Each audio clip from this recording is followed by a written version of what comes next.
నమస్తే. Welcome to Aadya media. ఈరోజు మనతో పాటు స్టూడియోలో ఉంది సీనియర్ జర్నలిస్ట్ ఇమంది రామారావు గారు. నమస్కారం అండి. నమస్తే బాబు. సార్, పవన్ కళ్యాణ్ గారు ఓజీ సినిమా అప్డేట్స్ ఏంటి సార్? అవును. ఆహ్, అప్డేట్స్ ఇప్పుడు కొత్తగా రిలీజ్ అయ్యాయి సార్. అంటే ఫస్ట్ లుక్ ఇవి. దాని అవును. గురించి ఏంటి సార్ అప్డేట్స్?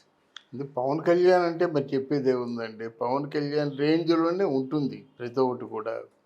అది గనక ఒరిజినల్ అంటే ఒరిజినల్ గ్యాంగ్‌స్టర్.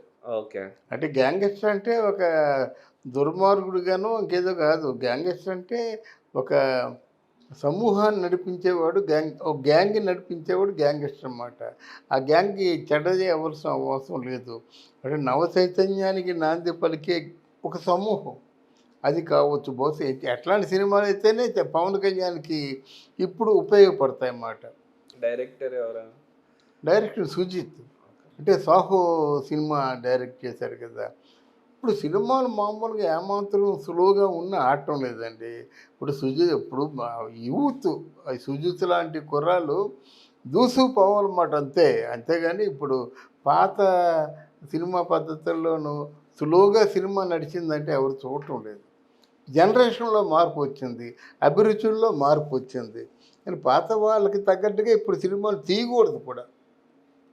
తీసినా ఆడవు. ఒక విధంగా చిరంజీవి గారి దెబ్బతినడానికి అదొక కారణం కావచ్చు. అది. ఆహ్, డి డివివి సత్యనారాయణ గారిది బ్యానర్‌లో నిర్మిస్తున్నారు కదా సార్. ఆ! భారీ బడ్జెట్ మూవీ అంటారా? అది పవన్ కళ్యాణ్‌తో సినిమా అంటే 100,00,00,000 దాటిపోతుంది కదా! 100,00,00,000 ఏమి దగ్గర దగ్గర 150, 200,00,00,000 అవుతుంది. ఆయనకి ఓ 70,00,00,000 ఇస్తున్నారు. అంటే ఎన్ని రోజులు సినిమా షూటింగ్‌లో యాక్ట్ చేసి అన్ని రెండ్లు వేసుకోండి. 35 అయితే 70,00,00,000 అయిపోయాయి కదా దానికి. మిగతా అంతా 70,00,00,000 సినిమా కంటే 70,00,00,000 బడ్జెట్ వేసుకోండి. 150,00,00,000 అయిపోతున్నాయి కదా! అయితే బాగా అవుతుంది కానీ ఇక్కడ మరి జగన్మోహన్ రెడ్డి గారి గవర్నమెంట్ ఆయన కొంచెం దెబ్బతీస్తుంది కదా! ఏ సినిమా తీసినప్పుడు కూడా టిక్కెట్లు పెంచొద్దంటుంది. రిలీజ్‌కి ఏదో ప్రాబ్లమ్ పెడుతుంది. అయి నిజంగా బ్రో సినిమాలో ఏంటి ఒక్క డ్యాన్స్ కోసం దాన్ని అంత ఆగం ఆగం చేసేసి పార్లమెంట్‌కి కూడా వెళ్ళిపోయి ఇంత దరిద్రంగా బిహేవ్ చేయడం, ఎంత పగ, ఎంత ప్రతీకారం తీర్చుకున్నారండి. అలా ప్రతి సినిమా మీద కూడా ఏదో ఒకటి ఉంటుంది. ఇది మమ్మల్నే అన్నా ఉంటారు. అనుకో ప్రతి సినిమా కూడా ఇలా దెబ్బతీస్తుంటే అది కొంచెం బాధాకరమైన విషయం. అయితే మిగతా సినిమా వాళ్ళు కూడా నిమ్మకు నీరెత్తనట్టు ఇది మాది కాదు, పవన్ కళ్యాణ్‌ది కదా సినిమా దెబ్బతింది మనకెందుకు అన్నట్టు ఊరుకుంటే రేపు పొద్దున వాళ్ళ సినిమా అవుతుంది. ఒకళ్ళకి ఎవరికైనా దెబ్బ తగిలిందంటే మిగతా వాళ్ళందరూ అసలు ముక్త కంఠంతో వచ్చి అడగాలి. ఏమిటయ్యా ఒక్క డ్యాన్స్ కోసం లేకపోతే తీసేస్తాం. సినిమా ఎందుకు బ్యాడ్ చేస్తావు? నువ్వు సినిమాని బ్యాడ్ చేయొద్దు అని ఒక ప్రశ్న వేస్తారా? ప్రొడ్యూసర్స్ కౌన్సిల్ పోవాలి. అదే దానికోసమే కదండి. నీ బాధ ఏమిటి? ఇక్కడ డ్యాన్స్ ఉందనా? ఏమండి ప్లీజ్ ఆ డ్యాన్స్ తీసేయండి అంటే గొడవ లేదు కదా! దానికోసం సినిమా అంతా పూర్తిగా నష్టపోయేది తప్ప గొడవ లేదు కదా! అందువలన అలాగనేటువంటి మనకు నాయకులు కావాలండి. నాయకులు అనిపించుకోవడం తప్ప ఏ విషయంలో కూడా జోక్యం చేసుకోవటం లేదు ఆ నాయకులు. సినిమా నాయకులు. అంటే ఛాంబర్‌లో ప్రెసిడెంట్ ఎవరుంటారు? మా ఆర్టిస్ట్ అసోసియేషన్‌లో ప్రెసిడెంట్ ఎవరుంటారు? వాళ్ళ తాలూకు సత్తా చూపించటం లేదని నేను అంటున్నా. బ్రో సినిమా అనుకున్నంతగా ఆడలేదు కదా సార్. ఇప్పుడు 'ఓజీ' సినిమాలో జాగ్రత్తలు ఏమైనా తీసుకుంటున్నారంటారా? లేదు అలా కాదు. బ్రో సినిమా అనుకున్నంతగా ఆడలేదంటే వీళ్ళకి చెడగొట్టారు కదా! బ్రో సినిమా కేవలం మమ్మల్ని ఏదో దెబ్బతీయడం కోసం పవన్ కళ్యాణ్ కుళ్ళు, కుట్రతో, ప్రతీకారంతో తీశారని అసలు కంటే ఈ కొసరు ఎక్కువైపోయింది కదా! తప్పుడు ప్రచారం తప్పుడు చేశారని. ప్రచారం ఎక్కువైపోయిందండి.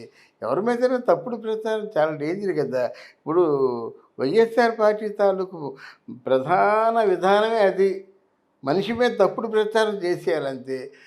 చంద్రబాబు నాయుడు మరి తీరుకోకూడదు. పవన్ కళ్యాణ్ మరి తీరుకోకూడదు. వాళ్ళ మీద మంచి ఇంప్రెషన్ ఏర్పడకూడదు. వాడి మీద ఎంతవరకు అంటే మనిషి కనిపించకంటే బురద జల్లేస్తారన్నమాట. అందువల్ల కొంచెం బాధాకరంగా ఉంది. మరి దీన్ని యూత్ అంటే మామూలుగా యువతలో చైతన్యం రావాలి. యువతే దీన్ని ఎదుర్కోవాలి. అంతేగాని పాత తరం మనుషులు మనకెందుకురా అని ఇంట్లో కూర్చుంటారు. ఇంట్లో కూర్చున్నోడు ఏం సాధిస్తాడు? కానీ యువత వాళ్ళకి అయితే మాకు ఈ సొసైటీ మాకు వద్దు, తిరుగుబాటు కావాలి, మాకు రేపు పొద్దున పరిశ్రమలు కావాలి, మాకు ఉద్యోగాలు కావాలని చెప్పేసి యువతలో మంచి తిరుగుబాటు రావాలని మనం కోరుకుందాం. నా వీడియోలో అదే చెప్తుంటాను నేను. అంటే తిరుగుబాటు యువతలో వస్తేనే వాళ్ళు విజయం సాధిస్తారు. అంతేగాని ఒక నాయకుడు మీకోసం త్యాగం చేస్తున్నాడు. ఎంత త్యాగం చేస్తున్నాడు? కొన్ని వందల కోట్లు త్యాగం చేస్తున్నాడు. ఎవరిచ్చిన డబ్బు? తన రక్తార్జితం. అదే చేస్తున్నప్పుడు మీ వంతు సహకారం ఏంటి? రేపటి భవిష్యత్తు బాగుండాలి, రేపటి ఆంధ్ర బాగుండాలి, ఆంధ్రదేశంలో ఉన్నటువంటి మిగతా యువకులకు కూడా ఉద్యోగాలు రావాలి. అదేమైనా మీరు చేయగలుగుతున్నారా? గుండె మీద చేసుకుని ఆలోచించండి. అదే నేను చెప్పదలుచుకున్న విషయం మాట. అలాగే ఓజీ సినిమాలో కూడా ఇదే ఉంటుంది, ఒక ఆదర్శం ఉంటుందండి. రేపటి తరాన్ని బాగు చేసే విధానం ఉంటుందండి. ప్రస్తుత కాలమాన పరిస్థితుల్లో ఎవరెవరు ఎలా ఉన్నారు, పెద్ద మనుషులు అనే పేరుతో ఏ విధంగా బురకాలు తగిలించుకొని దౌర్జన్యాలు చేస్తున్నారు, ఇవే ఉంటాయి సినిమాలు, ఇంకేముంటాయి? దాన్ని ఎలాగ వాళ్ళు ఎదిరించారు, ఎలాగ వాళ్ళకి బుద్ధి చెప్పారు అనేది కథాంశంగా ఉంటుందని నేను అనుకుంటున్నాను. OG cinema out and out commercial అంటారు, లేదా ఫ్యామిలీ ఎంటర్టైన్మెంట్ అనుకుంటున్నారా? లేదండి, ఫ్యామిలీ ఎంటర్టైన్మెంట్ అన్నదే లేదండి.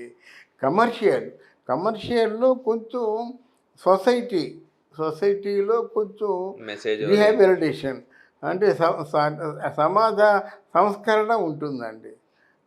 ఉంటుంది. మరి నీకెందుకు సంస్కరణ అంటే, మరి ఆయన రాజకీయాల్లో ఉన్నాడు, రాజకీయాల్లో ఉండి తను ఏం చేయదలుచుకున్నాడో చెప్పాలి కదా. రాజకీయాల్లో ఉండి ఆ హీరో ఏం చేస్తున్నాడు, రేపొద్దున అదే చేస్తాడు ఆయన.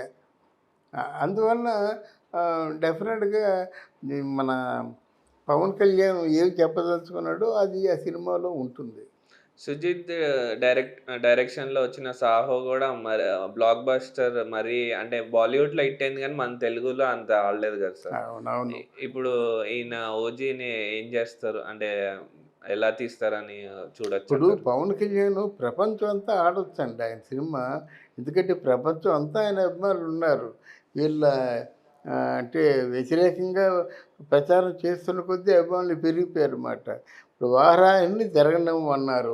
ఇప్పుడు అక్కడ ఆంధ్రదేశంలో ప్రబంధులులాగా వెళ్ళిపోతున్నారన్నమాట. పవన్ కళ్యాణ్కి పట్టాభిషేకం చేస్తున్నారు, ఆడవాళ్ళు మంగళహారతులు ఇస్తున్నారు, యూత్ కాలేజీలు బంక్ కొట్టేసి పవన్ కళ్యాణ్ వెనకే ఉన్నారు. ముఖ్యంగా మహిళా నేతలు ఎంతోమంది ఉన్నారన్నమాట. వీళ్ళందరూ ఇప్పుడు పవన్ కళ్యాణ్ సినిమా రిలీజ్ అయిందంటే మొదటి రోజు వెళ్ళిపోతారు. అంటే ఇట్లాంటి బురదలు జల్లకుండా ఉన్నట్టయితే చాలా మంచి ఆదరణ ఉంటుందని నేను అనుకుంటాను. ఈ సినిమాతో హిట్ కొడతారని అనుకోవచ్చండి తప్పకుండా పవన్ కళ్యాణ్ హిట్టేనండి. సినిమా ఏదైనా హిట్టే. పవన్ కళ్యాణ్తో వారం రోజులు ఆడితే సినిమా డబ్బు వచ్చేస్తుందండి. వారం రోజులు ఆడితే డబ్బు వచ్చేస్తుంది అన్నమాట. ఆ వారం రోజులు ఆడకుండా చేసే ప్రయత్నమే ఈ పేరు నాని, కొడాలి నాని వీళ్ళందరూ కలిసి. అది. ఓకే అండి, థ్యాంక్ యూ వెరీ మచ్.